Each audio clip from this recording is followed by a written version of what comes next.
All right, welcome back to day 16. So today we're going to do the neck pull. Now, if you look at the exercise as just an exercise, it's really just increasing the challenge of the roll up. But at the end of this, what I want you to understand that is that Pilates is not just an exercise, an exercise, and an exercise. I'm going on a limb here, but you can really only call Pilates true Pilates or contrology if you use it as a system. And so the neck pull is actually preparing us for the inversion exercises that are going to be coming next, where we have to really engage our upper back to help support us as we go into our scissors, our bicycle, our shoulder bridge. Okay. So it's also important to note that in a classical studio, just like with the roll up, your feet would be positioned underneath of a strap to actually hold you down. And I'm wondering if I have like something weighted. Again, if you have a weighted blanket, I would bring it here. I'm not sure how pretty this is going to look. I can do this again with this strap under the feet. It's much more accessible. Let's see what happens without a strap. Now, first of all, if you found the roll up was too much, and you're going with a half roll up or half roll down, that's your placeholder right here. That's what you're going to do again. If when we get into this, you're like, that's too hard, then you're going to stay with the roll up.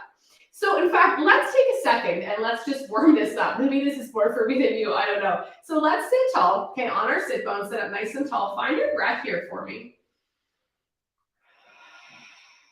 Now, notice if you're holding stress anywhere. I'm gripping my feet because I'm already thinking about how hard this exercise is. I'm going to relax my feet just a little bit. I'm going to take a breath, and then I'm going to exhale, curl back, roll my sit bones back. I'm going to keep the hands pressing into the thighs. And I'm going to hold this position for a second, take a breath, and then I'm going to come back and up. And I'm just going to connect with my core here. Second one, I'm going to take my arms off. I'm going to roll just into that half roll back position here again. Just breathe for me, and then come all the way up. Now, I'm going to choose to take my legs long here, but you might want to keep yours straight. See how, look at, I'm tucked under. Get sitting up nice and tall. I want to really be lengthened through my spine because I'm going to go all the way down to the mat. So I'm going to take a breath here. I'm going to exhale. And this, again, this eccentric work is a great place to build control and to build strength. So literally, if you have to do that, and then watch, we roll to our side, we push ourselves up, and we repeat. Building eccentric strength is a great way to build up to the full exercise. So again, just from the negative part of the roll up, the roll down here, we're going to come down. So the roll up, again, was with long arms coming over the chest and rolling up. The neck pull in its full variation is we stack the hands behind the head.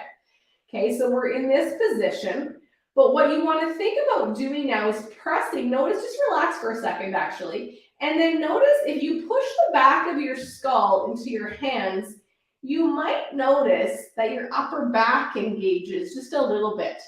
That's what we want to do, because we never want the back to just completely relax and rely on the abdominals. Everything works together as a system. Okay, so what happens here, and I'm probably going to have to modify, we'll see what happens. I'm in this roll-up position. Your legs can be all the way together or slightly apart. You're going to choose.